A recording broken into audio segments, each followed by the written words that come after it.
هل أتى على الإنسان حين من الدهر لم يكن شيئا مذكورا إنا خلقنا الإنسان من نطفة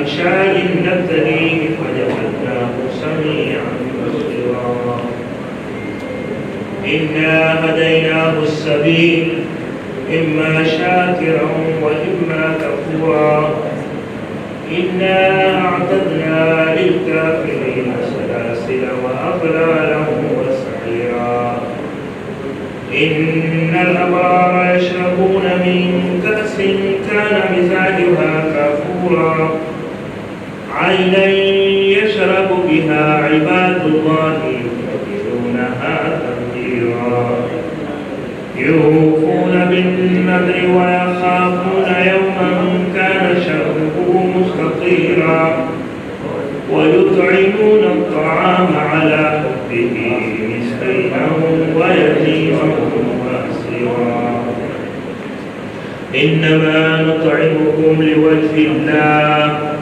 لا نريد منكم جزاء ولا شكورا إنا نخاف من ربنا يوما عبوسا قمطريرا فوقاهم الله شر ذلك اليوم ولقاهم نضرة وسرورا وجزاهم بما صبروا جنة وحريرا متكئين فيها على الأرائك لا يرون فيها شمسا ولا زمهريرا ودانية عليهم ظلالها وذللت قطوفها تظليلا ويطاف عليهم بآنية من فضة وأكواب كانت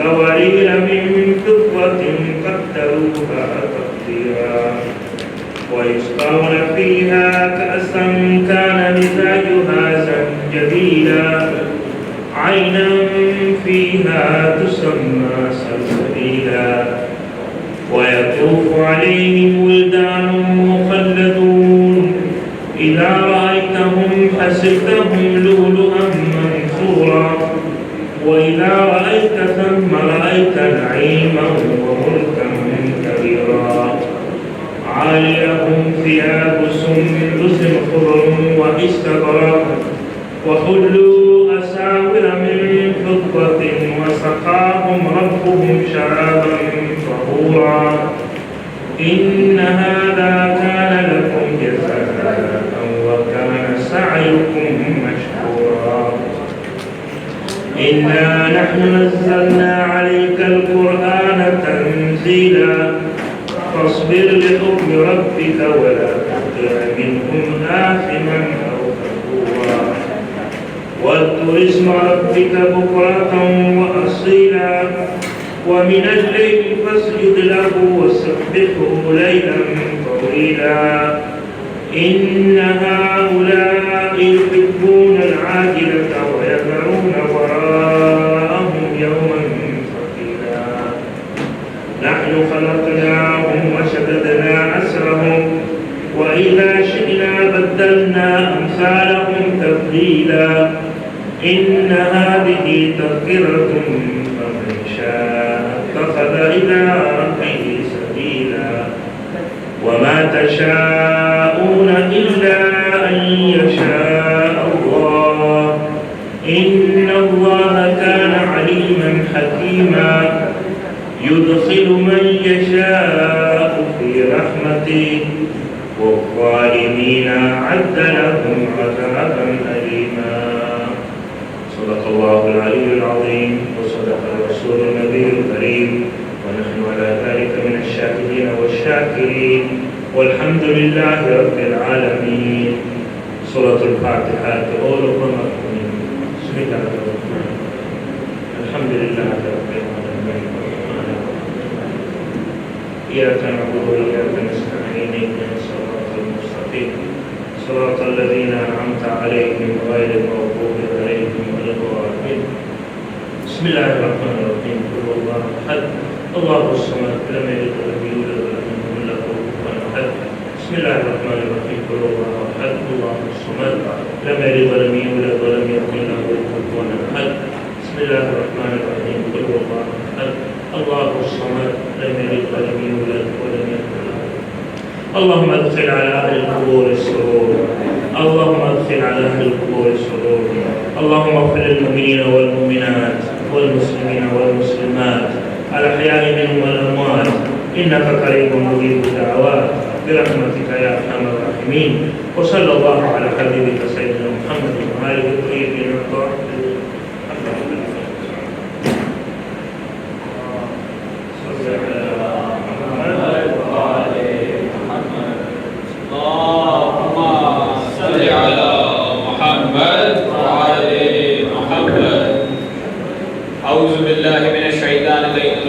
बिस्मिल्लाहिर्रहमानिर्रहीम अल्हम्दुलिल्लाहिल्लज़ी हदाना लिहाज़ा वमा कुन्ना नहतदिया लौला अन हदाना अल्लाह लक़द जाअत रुसुलु रब्बिना बिल हक़्क़ वस्सलातु वस्सलामु व तहिय्यतु वल इकराम मौलाना व मौला सक़लैन जद्दुल हसन वल हुसैन व बिल क़ासिम मुहम्मद अल्लाहुम्मा सल्लि अला मुहम्मद व आले मुहम्मद अम्मा बाद हज़रात अस्सलामु अलैकुम व रहमतुल्लाहि व बरकातुहू।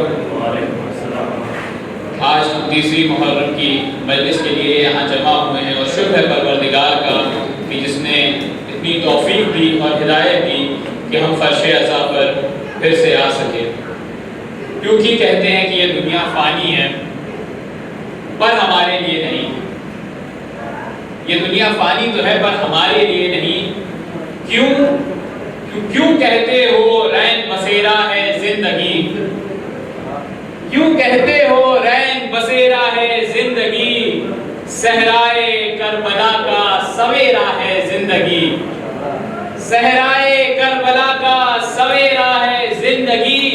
और डरती है मौत उनसे, डरती है मौत उनसे जिनकी निगाह में अब्बास के अलम का फहरा है जिंदगी, अब्बास के अलम का फहरा है जिंदगी। एक नारे सलवात दुआ से बुलंद करो अल्लाहुम्मा सल्लि अला मुहम्मद व आले Muhammad. And without any delay, I would request now Farshori Sahab to take on the pulpit and address the issue of Wilayah and the postmodernized world. Welcome with your loudest salawats. Allahumma salli ala Muhammad wa ali Muhammad.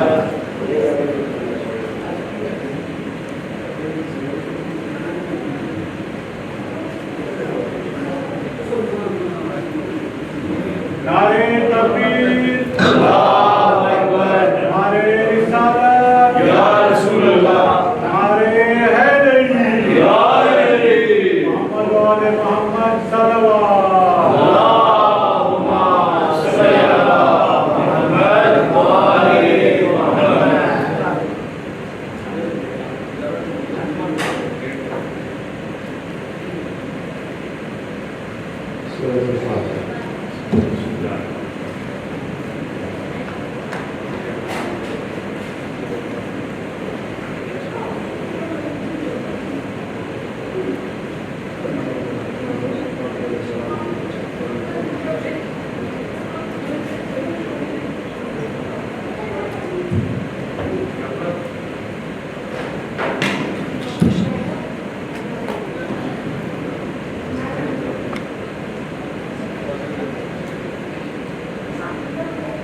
أعوذ بالله من الشيطان الرجيم.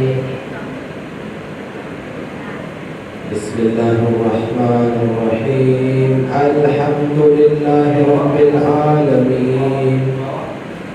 الحمد لله الذي لا يبلغ مدحته القائلون ولا يحصي نعماءه العادون ولا يؤد حقه المجتهدون، الذي لا يدركه عدد الهمم ولا يناله غوص الفطن، الذي ليس لصفته حد محدود ولا نعت موجود ولا وقت معدود. أما بعد، صلى الله على سيدنا مولانا حبيبنا للعالمين وخاتم النبيين وخلق عظيم حبيبنا وحبيبك المصطفى محمد. اللهم صل على محمد وآل محمد. وصلى الله على من هو عند الرسول أخي وابن عمي ووصي ووارثي وموضع سري أبو الحسنين مولى القونين إمام الثقلين يعصوب الدين رئيس الموحدين قائد الغر المحجلين والسيد المتقين أمير المؤمنين علي بن أبي طالب. اللهم صل على محمد وآل محمد. وعلى أئمة المسلمين ولعنة الله على أعدائهم أجمعين من الآن إلى يوم الدين. أما بعد، صلى الله عليك يا أبا عبد الله، صلى الله عليك يا ابن رسول الله، يا رحمة الله الواسعة، يا باب نجاة الأمة، يا عبرة لكل مؤمن ومؤمنة،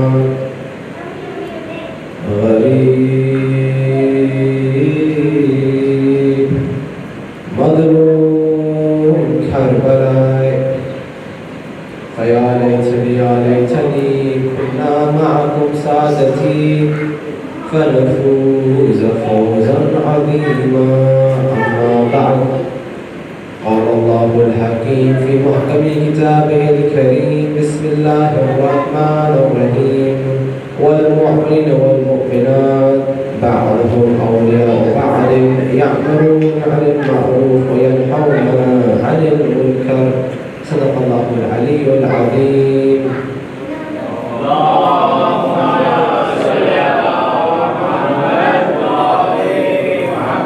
السلام عليكم ورحمة الله. Have you ever asked yourself, how do I fit in to my community? Do I even fit into my community? Am I a part of my society? And if so, how much of myself can I be when I'm with my people, my community? This question came up mainly or significantly during the lockdown, when we who are used to a lifestyle of being with people faced an extended period of time alone or with only our families. And it's then that we asked ourselves, when we were locked away at home or kept private, do I need my community? What's missing from my life for which I can't wait to return back to my community? I remember in the first lockdown, many of us were discussing, what's going to happen to the Majlis of Hussein alayhi salam, what would happen? And of course, for the first year, the vast majority of witnesses were done online, on Zoom. And when the doors started reopening of the Majlis, and we were able to re-enter with precaution and then with ease the Majlis of Hussein, we realized the value of the thing we had been missing all that time, that I missed coming to the Majlis. It seems then that being part of a group or community is very important to us. But have we asked ourselves exactly what's my relationship to my people? How do I belong in my community? Okay, keep that idea paused for one moment. We have been discussing over the last few days the issue that is faced by Muslims of living in a postmodern world. And the key theme of the world we are seeing now is that things which we believed in and kept as sacred and we took for granted are being dismantled in front of our eyes. We all believe that there was truth. We've grown up saying La ilaha illallah, and all around us the world is letting go of any idea of truth. We've grown up knowing that in history Allah subhanahu wa ta'ala has sent prophets, and each prophet is there to extend the mission of Islam. And we've grown up in a world where there is a complete denial of any historical fact anymore. Gradually, the world in front of us is losing so much of the value it had when we grew up. Now comes Abba Billah, day of Ashura, telling us not only that there is truth, but if you don't have truth, you have nothing. And all of this ummah survives because of Amr al-Ma'ruf and Nahi anil Munkar. And I wish to go back to that time. One of the ideas which the postmodernists want to take away from us is the idea of society and community. The idea that I belong to community is an idea which is not part of postmodernism. In fact, it is the subject of intense critique by academics and thinkers and media individuals right now. What do they say? Sallallahu Muhammad wa ali Muhammad.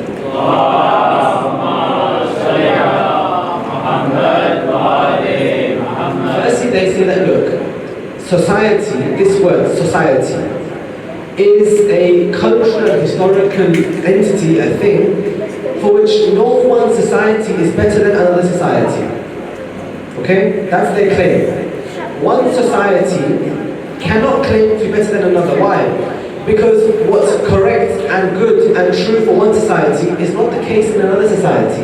It's different. It has its own history, its own culture, its own language.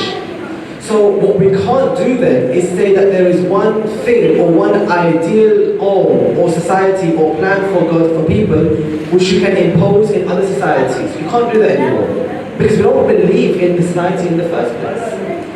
The claim goes and rests on a premise called relativism. Relativism means I have my right and wrong, you have your right and wrong. And I can't tell you what's right for you, and you can't tell what's right for me, because I have mine and you have yours. Now apply this to an entire society. A society could be doing something which is evil, wrong, immoral, shameful, but no one can tell them it's wrong because they have their own idea of right and wrong. I'll give you an example. If in a society there are the open consumption of drugs and alcohol, and we're saying that it's something which is harmful for the individual and harmful for their body, drinking alcohol to excess or at all, drugs which are harmful for the human body and not good for the mind, they would say, look, it's my body, and I choose what to put into my body. If I want to intoxicate myself, I can. And they would say, if I want to consume hard and painful drugs which will ruin my system, that's my right as a human being. Who are you to tell me how I should run my society? I'll give you another example. If in a society, the idea of marriage has broken apart, a society where it is not practiced or where it is very normal for promiscuity and marriages where one person cheats on the partner. Now, how are you going to tell them it's wrong when they'll say, I make my own decisions, I choose what I want to do? Who are you to tell me in my society how I should act? In fact, the same thing happened during the lifetime of Rasulullah Muhammad sallallahu alaihi wasallam.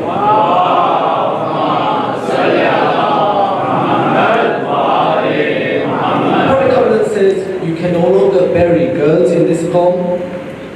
Neither can you inherit women, as was done in that poem.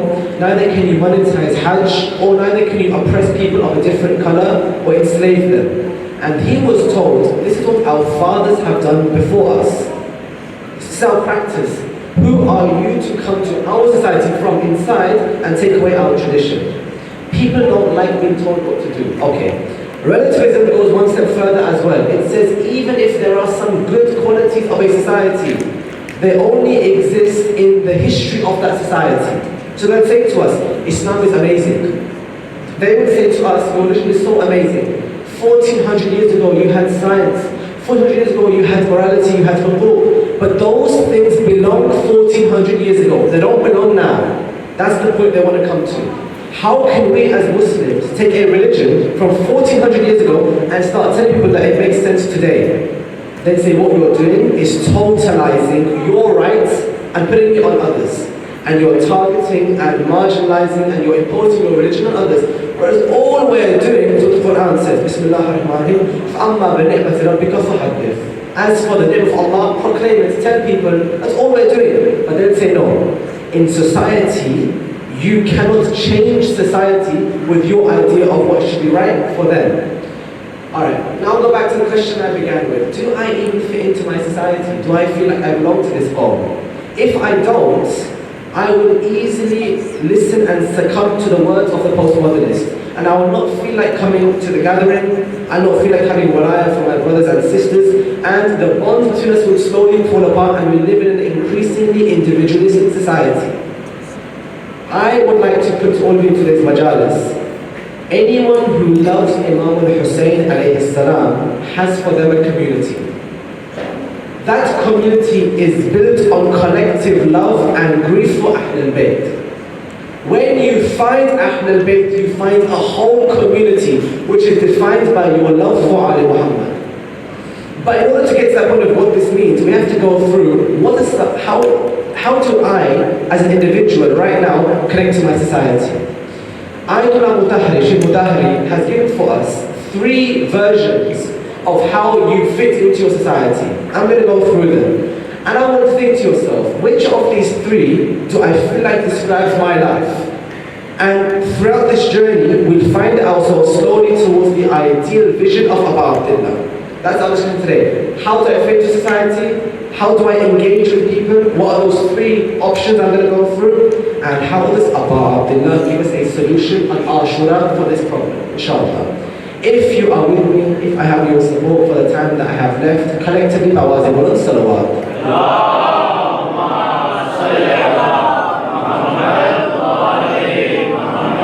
The question being, how do I fit into my society? 3 options, think which one relates to me. Number 1, society, this whole community, is like a machine. And I was an individual when I was born, like all of us, but the moment I went outside of my house, I became part of this machine. This is called social functionalism. I became part of the machine. And this machine has separate parts. It's artificial. And all I do as a human being individual is I find how I fit into the part of the machine and I do my function. For example, a car. A car has in it different components. Each one has a different function. The steering wheel, the axles, the shuttle, the engine, the doors, the handles, the windscreen, all of them. Each one of the components of the car is responsible for one thing only. If the car is fast, you won't say it's because of the window of the car or the leather in the car.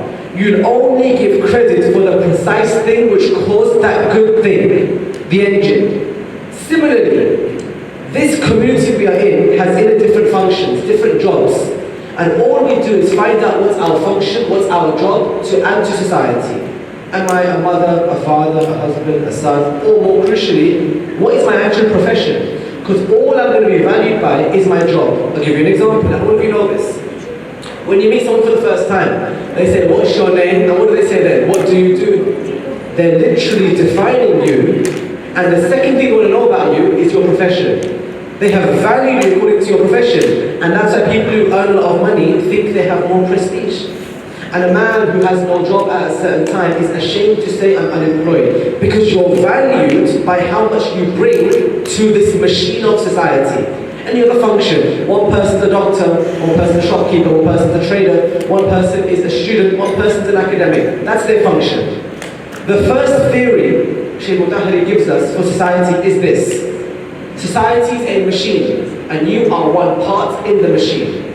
Okay.